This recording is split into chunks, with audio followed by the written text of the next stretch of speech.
In this video article, we're going to look at an overview of the Snowflake method of outlining. So this will be a quick guide. Before we get started, if you want to get an email with a time-stamped overview every time I release a video like this, head over to my website at deliberate-practice.com, sign up for my email list. There's other content there, plus there's some email subscriber only thank you goodies for signing up, and there'll be more of those in the weeks and months ahead.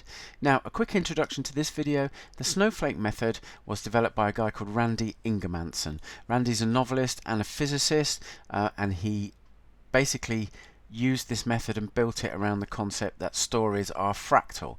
And what that means is, in a nutshell, so if you've got a story that has a beginning, middle and end, it will have three parts.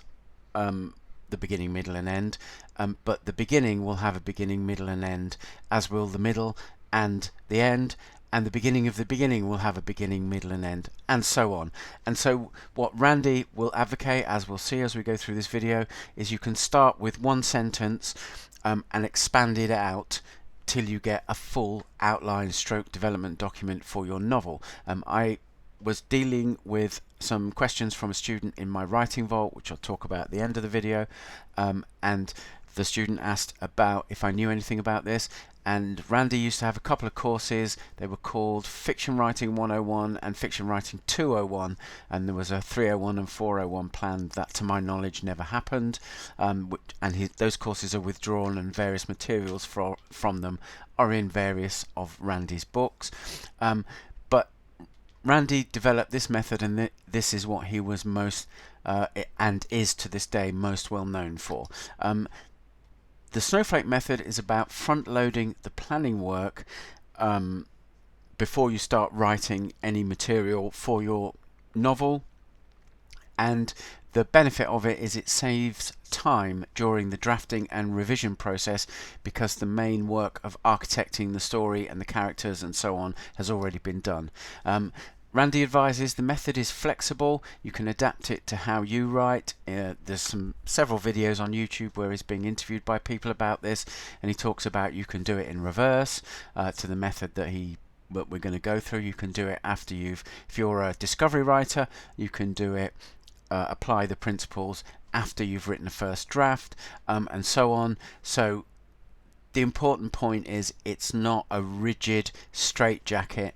It is a writing method, but you can take it, adapt it for your writing process, take what works, don't use what doesn't work, and Randy clearly says if it doesn't work for you, use something else, find something that does. Again, I've talked many times about this. It's all about discovering your process. So let's dive in a little deeper. So step one, the Snowflake method, is the one-sentence summary.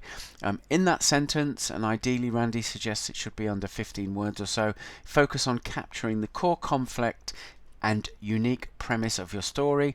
And the reason for the terseness of the one-sentence summary is it forces you to think through your idea and give it clarity and impact. Randy suggests avoiding character names and use descriptive phrases instead, e.g. disabled trapeze artist means much more in a one-sentence description than John Smith. And this sentence guides all future development. And a lot of, if you ever read any screenwriting material, books like Save the Cat and so on, there's a million screenwriting guides. They often talk about log lines and developing stories from log lines. Similar kind of concept. Step two is expand that one line to a 5-sentence paragraph. Randy uses a format he calls 3 disasters plus ending, so that would give you 4 sentences, and the other sentences for the inciting incident, so the story backdrop and the initial situation. Then the next 3 sentences talk about these 3 major disasters that drive the plot forward, and then the final sentence, how the resolution of the story comes about, what comes to pass. So you get from your initial one sentence, you expand out and you get a 5-sentence paragraph, which is like a high-level overview of your story. Next step 3, is 1-page character summaries. For each of the major characters, write a single page, contain a name, a one sentence summary of their story, include abstract motivations like their goals and wants, and also concrete story goals. What are the internal and external obstacles to this character's and for each of the characters' goal achievement, and how will they change, if at all, by the end of the story. And then at the end of your one-page character summary, a paragraph that summarizes their journey through the story. So depending on the complexity of the story you're planning to write, and this is for novels, it's not for short stories, it is, just reiterate that, it's for novels.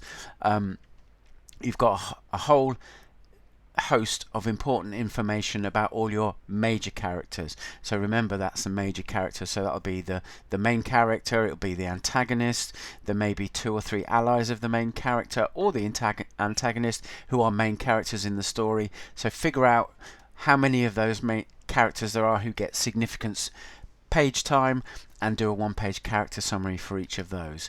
Okay, step 4 is to expand each of the sentences in the one-page summary. I've written the headline slightly vaguely there, but and each of those should be expanded into a full paragraph. And in your full paragraph, you need to add specific details about how events unfold and how characters respond to those events.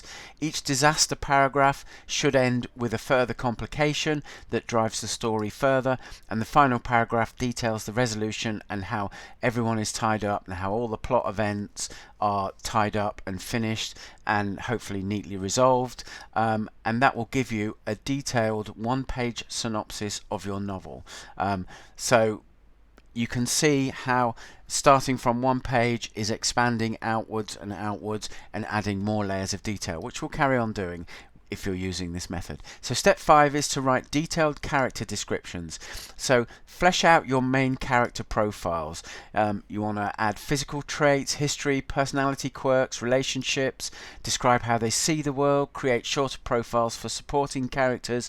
And again, so if you flesh out all of the main characters, and then if there are several characters that come in and perhaps don't have the page time that the main characters have, but you still want to know about them and what their goals are and how they figure into the story. You don't want people just walking on and just taking a role in the story just because that's what the plot requires. If you've ever read either of James Clavell's 2 blockbuster stories, Shogun and Noble House, and I'm specifically thinking of Noble House here, there are quite a big range of characters who we follow along, but every so often there's a character who we might only see for a few scenes, but those characters are fully fledged individuals, and sometimes the interesting thing that James Clavell does, so there's a character in Noble House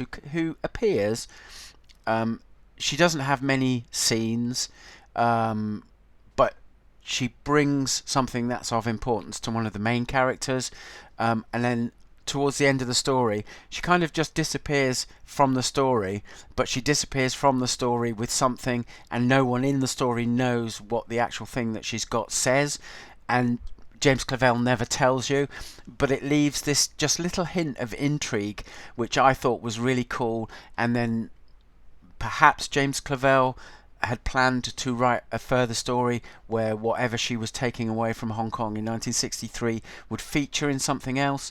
I know that he planned to write another 5 or 6 books in his Asian saga, but never got to write them all because he passed away. But so if you're planning to kind of like have one story world and multiple story spin-offs, that might be something that you want to do. And again, creating that shorter profile for those kind of characters here would facilitate that. Step 6, expand the plot synopsis to 4 pages. So you should have 4 really detailed paragraphs. You should have one which goes from the inciting incident to the end of the first disaster, then from there to the end of the second disaster, from there to the end of the third disaster, and then you should have a paragraph detailing how the story resolves, how everything ties up, what the resolutions are, and so on. And now we're going to take each of those and expand them to a full page, and you want to focus on major story beats, plot twists, character development, add in any subplots, how they intersect with the main story. You want to take note of key emotional moments and relationship development, and when you've done that, you've now got a high-level roadmap for your novel. Remember, Snowflake is for novels. Step 7, comprehensive character charts. Now, Randy talks about fleshing out your characters even more. He goes into lots of detail on this: biographical data, personality traits, history, where they went to school, all that kind of stuff. I'm not so convinced that's necessary. You do, for main characters, need to know some of this material, but perhaps not to the level Randy talks about. He's written, one of his books is about writing and plotting a novel using the Snowflake. So if you want to find more detail on what he suggests for these comprehensive character charts, then do go check that out. Step 8 is build a scene list. Randy suggests creating a spreadsheet with 1 row per scene, include columns for point of view character, scene purpose, setting, time frame, etc. Estimate word count and page length, organize scenes into chapters, and track narrative through lines. Randy says this spreadsheet should become a visual tool which will help you identify pacing issues or plot holes. So he suggests doing that. That's a fundamental step of his stages for the Snowflake method. He says step 9 is optional, which is to write a description of each scene. For each scene, he suggests writing a multi-paragraph scene outline, include key dialogue, emotional beats, conflict points, etc. Identify specific purpose of each scene. He even suggests you can create a document of all of your scenes into like a 50-page kind of like proto outline of the final novel. And then step 10, write the first draft quickly. Use all the comprehensive development that you've done to write that draft quickly, and the reason you're able to do that, sorry, let me just go back. So use the comprehensive development to write the draft quickly. Focus on breathing life into the scenes rather than worrying about what happens next. And Randy claims because you've spent your time sorting the story out, so when you come to writing you can write quickly, that you can actually triple your production speed with this method. I don't know whether that's true or not. I'm just telling you what Randy claims. So some extra thoughts. The process is iterative, not linear. So for example, say you were going through your character charts and something cropped up that needed to be taken note of in the plot, and perhaps changed certain of the elements in the plot in certain ways. You don't just carry on going forward. You can go back, revise that material in until you get back to the character step, and then carry on going forward. Randy says investment in planning pays off in faster and higher quality first drafts. The goal isn't perfection in planning, but creating a really solid framework that allows you to focus on doing the writing and not planning while you're doing the writing. And Randy also says you should focus on character-driven storytelling throughout. I think to do that, there are places within the Snowflake method where there could be more integration of kind of plot events and characters and how characters drive the plot. This is based on Randy's earliest iteration of the Snowflake, which you can find on his website, which I think is advancefiction.com. If you search for Randy Ingermanson and Snowflake, you'll find it.